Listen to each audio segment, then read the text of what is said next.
दादा गेले. आज महाराष्ट्र एका मोठ्या धक्क्यानं हादरला आहे.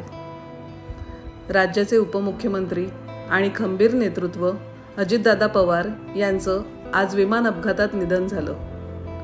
28 जानेवारी 2026 रोजी सकाळी 8:48 ही घटना घडली. बारामती येथील आगामी निवडणुकीच्या प्रचारासाठी ते मुंबईहून चार्टर विमानाने निघाले होते.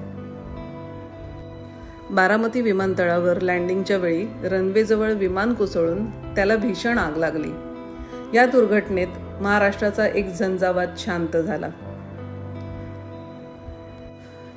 राजकीय उदय आणि बारामतीशी नातं. 22 जुलै 1959 रोजी राहुरीच्या देवळाली येथे जन्मलेल्या अजितदादांनी 1982 मध्ये सहकारी क्षेत्रातून सार्वजनिक जीवनात पाऊल ठेवलं. 1991 मध्ये ते लोकसभेवर निवडून आले.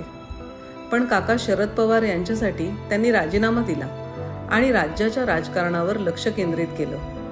1995 पासून सलग 7 वेळा बारामती विधानसभा मतदारसंघातून त्यांनी विक्रमी मताधिक्याने विजय मिळवत आपलं वर्चस्व सिद्ध केलं. प्रशासकीय दबदबा आणि कामाची शिस्त. पहाटे 6 वाजता कामाला सुरुवात ही त्यांची ओळख होती. कडक शिस्त, स्पष्ट वक्तेपणा आणि कामाचा झपाटा यामुळे त्यांनी प्रशासनावर आपली पकड निर्माण केली.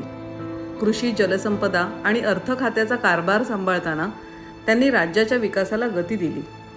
राज्याचे 5 वेळा उपमुख्यमंत्री होण्याचा बहुमान मिळवणारे ते महाराष्ट्रातील एकमेव नेते ठरले. सामाजिक योगदान आणि संस्थात्मक कार्य. केवळ राजकारणच नाही तर सहकार आणि शिक्षण क्षेत्रातही त्यांचं मोठं योगदान आहे. पुणे जिल्हा मध्यवर्ती बँक आणि विद्या प्रतिष्ठानच्या माध्यमातून त्यांनी लाखो तरुणांच्या भविष्याला आकार दिला. सहकारी चळवळ जिवंत ठेवण्यात त्यांचा मोलाचा वाटा होता. राजकारण कोणतंही असो, विकासाच्या मुद्द्यावर कधीही तडजोड न करणारा हा शब्दाचा पक्का नेता आज आपल्यात नाही. दादांचा जितका दरारा होता तितकेच ते प्रेमळ होते. वक्तृत्वातून दादांच्या मिश्किल स्वभावाची झलक नेहमीच दिसली आहे.